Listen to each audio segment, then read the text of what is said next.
Hello दोस्तों, नमस्कार दोस्तों, आप सभी का स्वागत है आपके अपने YouTube channel target government post में लेटेस्ट अपडेट के लिए आप सभी लोग जुड़ सकते हैं यहाँ नीचे दिए गए रेड कलर की सब्सक्राइब बटन दबा करके। और ये वीडियो आपके लिए बहुत ज़्यादा इंपॉर्टेंट होने वाली है। अगर आप SBI अप्रेंटिस एग्जाम देना चाहते हैं, यानी जो 6160 पद हैं इसके लिए आप आवेदन करना चाहते हैं, आप ग्रेजुएशन पास हैं, बहुत अच्छी वैकेंसी है, सिर्फ मात्र 300 रुपये लग रहे हैं जनरल OBC EWS वाले स्टूडेंट के लिए। और बाकी जो SC ST कैंडिडेट हैं इनकी जीरो फीस लग रही है। SC ST और फिजिकली हैंडीकैप जो लोग हैं इनकी जीरो फीस लगनी है, एक भी फीस नहीं लगनी। आपको फ़ोन से, अपने फ़ोन से कैसे ऑनलाइन आवेदन करना है मैं वो बताने वाला हूँ, ठीक है। इसके लिए आपको क्या करना होगा, सिग्नेचर अपने यानी साइन, फोटो और लेफ्ट थंब का थंब इम्प्रेशन और सेल्फ डिक्लेरेशन फॉर्म आपको फिल करके अपने पास में रख लेना। ये सब कुछ कहाँ से मिलेगा ये भी मैं आपको बताऊंगा। पहले आते हैं नोटिफिकेशन में, ऑफिशियल वेबसाइट में आ गए हैं, ठीक है। फ़ोन से कैसे ऑनलाइन आवेदन करना है आप लोग नहीं कर पा रहे होंगे, मैं वही बताने वाला हूँ कि कैसे आप ऑनलाइन आवेदन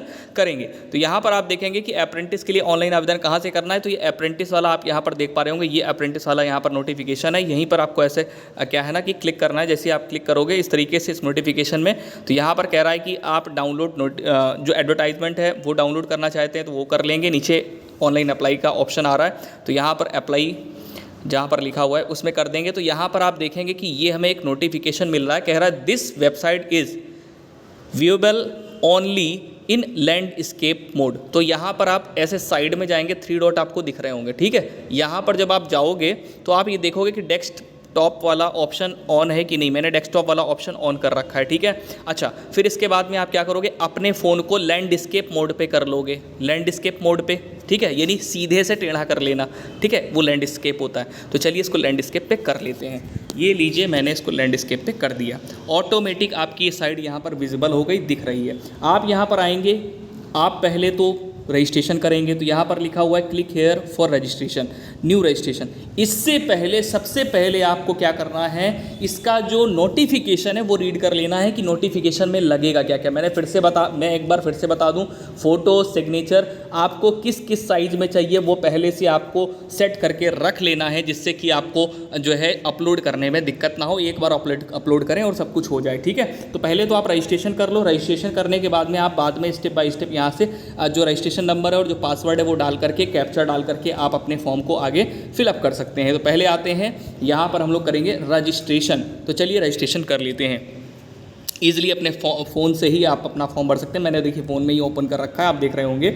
अब यहाँ पर आपको फर्स्ट नेम डालना है, कंफर्म करना है अपना नेम, ठीक है। अपना फर्स्ट नेम डालना है और कंफर्म फर्स्ट नेम करना है। जैसे मान लीजिए आपका नाम है राम कुमार, कुछ आगे लिखते हो, या राम कुमार प्रजापति मान लीजिए लिखते हैं, तो पहले लिखेंगे राम यहाँ पर, ठीक है ना। उसके बाद यहाँ कुमार लिखेंगे, पहले राम लिखा, फिर से आपको राम यहाँ पर लिखना होगा, क्योंकि यहाँ पर आप देख पा रहे हैं ना, कन्फर्म करना है फर्स्ट नेम। उसके बाद में मिडिल नेम बोला है तो कुमार मिडिल नेम हो गया, तो मिडिल नेम यहाँ पर फिलअप कर देंगे, ठीक है। कन्फर्म मिडिल नेम यहाँ पर कुमार लिखेंगे, फिर लास्ट नेम यहाँ पर प्रजापति लिखेंगे और यहाँ पर प्रजापति लिखेंगे। इसके बाद में फुल नेम यहाँ पर बाय डिफ़ॉल्ट आ जाएगा, ठीक है। इसके बाद में आपको फ़ोन नंबर अपना डालना है और जो फ़ोन नंबर यहाँ डालना है वही फ़ोन नंबर यहाँ पर आपको कंफर्म करना है। उसके बाद में आपसे यहाँ पर कह रहा है कोई अदर अल्टरनेटिव नंबर आप देना चाहो तो दे सकते हो, जिसमें स्टार लगा है वो वाला ऑप्शन आपको फिल करना ही करना है, वो कंपलसरी है। अब ईमेल, आपको एक ईमेल अपनी सही ईमेल डालनी है और ईमेल में ध्यान रखना है जो @ से पहले वाला जितना भी डिजिट या लेटर दिया होता है वो सब आपको यहाँ पर डालना है। उसके बाद में डोमेन आपको यहाँ से चूज़ कर लेना है, जो भी आपका डोमेन हो। मान लीजिए आपका जो डोमेन है वो ये gmail.com है या हॉटमेल है या .in है। तो ये सब करने के बाद में आप सिक्योरिटी कोड डालेंगे और यहाँ पर आपको पूरी ईमेल आईडी डालनी है, ठीक है। पूरी ईमेल आईडी @ और डोमेन नेम के साथ में डालने के बाद में आप क्या करोगे, यहाँ पर सेव एंड नेक्स्ट करोगे। तो चलिए ये वाला प्रोसेस कंप्लीट कर लेते हैं। तो दोस्तों यहाँ पर देखिए रजिस्ट्रेशन हो गया है कंप्लीट। रजिस्ट्रेशन कंप्लीट हो जाने के बाद में आपको एक रजिस्ट्रेशन नंबर मिल जाएगा, जैसा कि आप लोग यहाँ पर साइड में आप कॉर्नर में देख पा रहे होंगे। रजिस्ट्रेशन नंबर मिल गया है और यहाँ से आप लॉग आउट भी कर सकते हो। अच्छा, अब यहाँ पर देखिए कितने पार्ट में आपका फार्म भरेगा। तो पहले आपने रजिस्ट्रेशन कर लिया, कंप्लीट हो गया, फ़ोटो, सिग्नेचर, फिर आपको डिटेल देनी है क्वालिफ़िकेशन की, फिर आपको प्रीव्यू करना है, फिर अपने डॉक्यूमेंट अपलोड करने हैं, फिर लास्ट में आपको पेमेंट करना है। साइज़ यहाँ पर आप देख रहे होंगे कि फ़ोटो के लिए जो साइज़ हैं वो कौन कौन से साइज़ यहाँ पर आपसे बोले गए हैं। साइज़ के लिए यहाँ पर इसने कहा है कि जो आपका फ़ोटो है ये मैं आपको बता दूं कि साइज़ क्या रखना है। वैसे यहाँ पर आप देखेंगे तो गाइडलाइंस दी गई हैं scanning to photograph and signature के लिए। तो मैं आपको बता दूं, जो आपको फ़ोटो रखना है, ध्यान देंगे, जो आपको फ़ोटो रखना है तो फ़ोटो का जो साइज़ है वो ये साइज़ रहेगा, ठीक है। फ़ोटो का जो साइज़ रहेगा वो ये रहेगा। अब यहाँ पर आप हो सकता है नहीं समझ पा रहे होंगे, तो ये समझ लीजिए कि जो केबी में फ़ोटो का साइज़ रहेगा वो पिक्सल में भी जान लीजिए, पिक्सल में रहेगा 200 मल्टीप्लाई 230 पिक्सल, लगभग में ये रहेगा, ठीक है। हाँ, क्योंकि ये आपको अगर सिस्टम से कर रहे हैं यानी पीसी से कर रहे हैं तो पीसी से भी आपको ऐसा एडिट करना होगा, बिना एडिट किए आपका अपलोड नहीं होगा। तो यानी जो आपकी फ़ोटो की साइज़ होगी वो इतने केबी से इतने केबी के बिटवीन होनी चाहिए, ठीक है। अब वहीं सिग्नेचर की अगर बात करें तो सिग्नेचर का जो साइज़ रहेगा वो 140 पिक्सल मल्टीप्लाई 60 पिक्सल रहेगा, ठीक है। और अगर यहाँ पर हम लोग उसकी बात करें कि केबी में कितना होगा, तो 10 केबी से 20 केबी के बिटवीन होना चाहिए, इससे ज़्यादा नहीं होना चाहिए, और 10 केबी से कम नहीं होना चाहिए। अगर कम होगा तो ये अपलोड ही नहीं होगा। तो चलिए फ़ोटो साइन अपलोड कर लेते हैं। तो दोस्तों फ़ोटो और सिग्नेचर देखिए, फ़ोटो और सिग्नेचर यहाँ पर अपलोड कर दिए हैं। इसके बाद में नेक्स्ट करेंगे। आप जब नेक्स्ट करेंगे देन ये डिटेल वाला फॉर्म ओपन हो जाएगा। यहाँ पर देखिए आपको स्टेट यहाँ पर चूज़ करना है। जब आप स्टेट यहाँ पर चूज़ कर लेंगे, मान लीजिए जैसे यहाँ पर उत्तर प्रदेश से हैं तो उत्तर प्रदेश चूज़ कर लेंगे।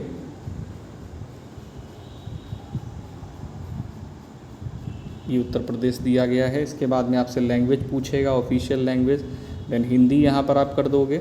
इसके बाद में आपसे ये पूछेगा कि kindly indicate medium of paper. तो यहाँ पर आप पेपर का मीडियम कैसा देखना चाहेंगे, हिंदी और इंग्लिश में या हिंदी और उर्दू में, क्योंकि यहाँ पर उत्तर प्रदेश में 2 लैंग्वेज हैं।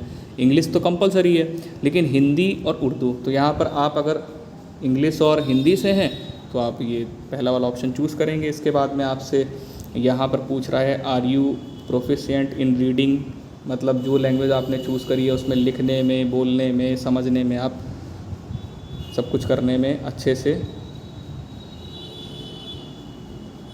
आपको कोई दिक्कत नहीं होगी। मतलब कुल मिला के आप यस करोगे यहाँ पर, और कुछ नहीं करना है, यस करना पड़ेगा आपको यहाँ पे, ठीक है। आपने यहाँ पे यस कर दिया।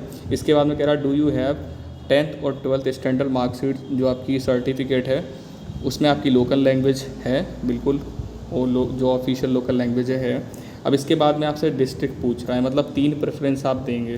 तो पहले वाले प्रेफरेंस में आपको जो भी देना है, जो उत्तर प्रदेश में आपको जो ठीक लगे, ठीक है। तो मान लीजिए यहाँ पर लखनऊ दे दिया। इसके बाद में हमने जो ठीक लगे वो आपको देना है, ठीक है। जो आपको सूटेबल लगे वो आपको यहाँ पर देना है। आगरा दे दिया।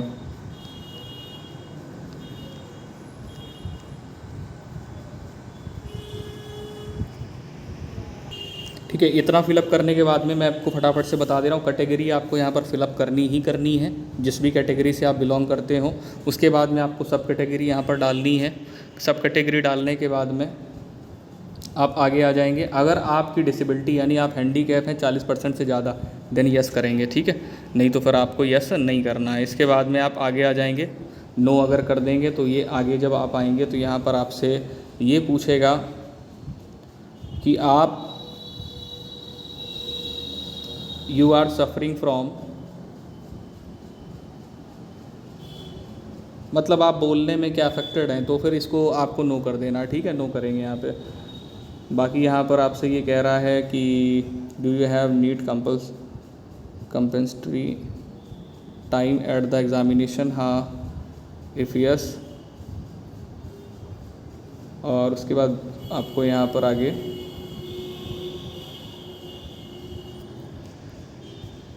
इन सभी में आपको कुल मिलाकर के दोस्तों नो ही करना है,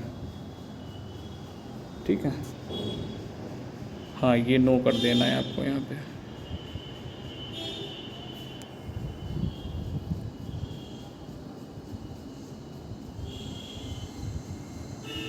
और बाकी देखिए यहाँ पर क्या है, अगर आप इसको पहली बात तो फिल नहीं कर पाएंगे क्योंकि यहाँ पर ये उससे रिलेटेड है जो डिसेबिलिटी वाले हैं, जो डिसेबिलिटी वाले हैं ये उससे रिलेटेड है, ठीक है। तो इसको आपको छोड़ देना है, इसको आप छोड़ देंगे। उसके बाद में आप यहाँ पर आ जाएंगे, आपसे रिलीजन पूछ रहा है तो रिलीजन आप यहाँ पर अपना डालेंगे, रिलीजन यहाँ पर अपना डालेंगे जैसे हिंदू, ठीक है। इसके बाद में आपको यहाँ पर आपसे कह रहा है कि क्या आप माइनॉरिटी कम्युनिटी से हैं, तो आप हैं तो करेंगे यस, नहीं तो नो कर देंगे, ठीक है। तो यहाँ पे नो कर दिया। इसके बाद में अगले ऑप्शन में आएंगे तो नेशनलिटी आपसे पूछ रहा है, इंडियन ऑलरेडी फिल है। इसके बाद में आपसे स्टेट पूछ रहा है तो आपको स्टेट यहाँ पर फिर से चूज़ कर लेना है, स्टेट आप यहाँ पर फिर से चूज़ कर लेंगे, उत्तर प्रदेश कर लिया। अब एग्ज़ाम सेंटर आपको चूज़ करना, तो एग्ज़ाम सेंटर चूज़ कर लिया। डेट ऑफ बर्थ आपको यहाँ पर डालनी है, ठीक है। ये डेट ऑफ बर्थ डालेंगे, जेंडर यहाँ से आपको चूज़ करना है। इसके बाद में आपसे पूछ रहा है कि आप क्या जुड़वा ब्रदर या सिस्टर हैं, तो आप हैं तो यस करेंगे, नहीं तो नो कर देंगे, ठीक है। इसके बाद में अगर है तो आपसे यहाँ पर जेंडर भी पूछ रहा है, अगर ब्रदर है तो मेल जो भी है वो करना है, अगर नहीं है तो नो कर देंगे, तो आगे आपको फिलअप नहीं करना है। अगर है तो उसका नाम भी डालना होगा, ठीक है। फिर आपको अपना मैरिटल स्टेटस डालना है, आप मैरिड हैं या अनमैरिड हैं, विडो हैं, जो भी हैं, ठीक है। इसके बाद में आपको फादर की डिटेल, मदर की डिटेल, सारी डिटेल ये डालनी है। अगर आपका हाँ मदर डिटेल और सब डालना है, और ये आपको रहने देना है, ये छोड़ देना है। अगर आपका कोई नेम है निक नेम तो फिर डालना, नहीं तो छोड़ देना है इसको, ठीक है। इसके बाद में आपको अपना एड्रेस डालना है, ये 3 लाइनें एड्रेस के लिए दी गई हैं, ये डिस्ट्रिक्ट के लिए दिया है और ये स्टेट के लिए दिया है। और इसके बाद में आपको यहाँ पर पिन कोड डालना है, और अगर एड्रेस दोनों का सेम है तो सेम एज कर देंगे, नहीं तो फिर आप अपना जो परमानेंट एड्रेस है वो डालेंगे, ठीक है। मान लीजिए जैसे कुछ लोग बाहर रहते हैं तो वहाँ का जैसे आपने यहाँ पर देखा है जो एड्रेस डालना है, ये वाला एड्रेस करस्पॉन्डिंग रहता है, ठीक है। और दूसरा परमानेंट एड्रेस रहता है, जो आपका परमानेंट एड्रेस है। उसके बाद में आप यहाँ पर सेलेक्ट करेंगे जो भी आपका फ़ीस होगा, सेव एंड नेक्स्ट कर देना है। उसके बाद में आपको अपलोड डेटा करना होगा, जैसे आपने यहाँ पर देखा कि प्रीव्यू करने के बाद में आपको अपलोड करना है, फिर आपको फ़ी पेमेंट करनी है। फाइनली दोस्तों मैंने ये कंप्लीट कर लिया है, डिटेल वगैरह फिलअप कर ली है। इसके बाद में यहाँ पर आप देख रहे होंगे कि वैलिडेट योर डिटेल्स दिया गया है। आप इसमें जब जैसे क्लिक करेंगे तो ये आपका जो डिटेल है वो वेरीफाई होकर के इस तरीके से आपको पॉपअप मैसेज देगा कि आपका सब कुछ डिटेल सक्सेसफुली हो गया है, मतलब फिलअप हो गया है। तो आपको क्या करना है, सेव एंड नेक्स्ट कर देना है। जैसे आप सेव एंड नेक्स्ट करेंगे तो आपका ये आ जाएगा क्वालिफ़िकेशन की आपको डिटेल पूरी देनी है, ठीक है। इसमें ग्रेजुएशन आपने किया है, यूनिवर्सिटी नेम देना है, पासिंग ईयर देना है, और आपको यहाँ पर जितने नंबर ऑब्टेन हुए, मतलब जितने नंबर आपने ऑब्टेन किए हैं वो डालना है, और मैक्सिमम नंबर यहाँ पर डालना है। ऑटोमेटिक आपका परसेंटेज यहाँ पर आ जाएगा, ठीक है। और अदर कोई क्वालिफ़िकेशन है तो वो डालनी है। उसके बाद में आपसे यहाँ पर ये पूछ रहा है कि आप जॉब एक्सपीरियंस पीरियड में 1 ईयर और more than after the attainment of these qualification, तो आपको यहाँ पर यस या नो का ऑप्शन दिया गया है, और यहाँ पर अप्रेंटिस के लिए है। तो यहाँ पर आप क्या करोगे, दोनों ही ऑप्शन में यस कर दोगे, ठीक है। सॉरी दोस्तों, इस ऑप्शन में आपसे ये पूछा गया है कि आपने क्या अपनी क्वालिफ़िकेशन के अकॉर्डिंग क्या आपने कोई ट्रेनिंग करी है या जॉब करी है, आपके पास एक्सपीरियंस है, तो आप यहाँ पर अगर है तो यस करेंगे, नहीं तो नो कर देंगे। क्योंकि अगर आप यहाँ पर यस करते हैं तो फिर आपको फिर डिटेल देनी होगी, तो आपको यहाँ पर नो कर देना है, ठीक है। और उसके बाद में यहाँ पर आपसे पूछ रहा है कि have you undergone apprenticeship either in SBI, और मतलब किसी अदर में आपने कहीं किया हुआ है अप्रेंटिस, तो आप यस करेंगे, नहीं तो आप यहाँ पे नो कर देंगे, ठीक है। इसके बाद में हिंदी लैंग्वेज आपकी है, हिंदी लैंग्वेज ही रखनी है, तो यहाँ पर आप ऐसा टिक कर देंगे कि बोलने, लिखने और पढ़ने में आप अच्छे से जानकार हैं, ठीक है। अच्छा, यहाँ पर मैं क्वालिफ़िकेशन डाल करके आगे नेक्स्ट करता हूँ।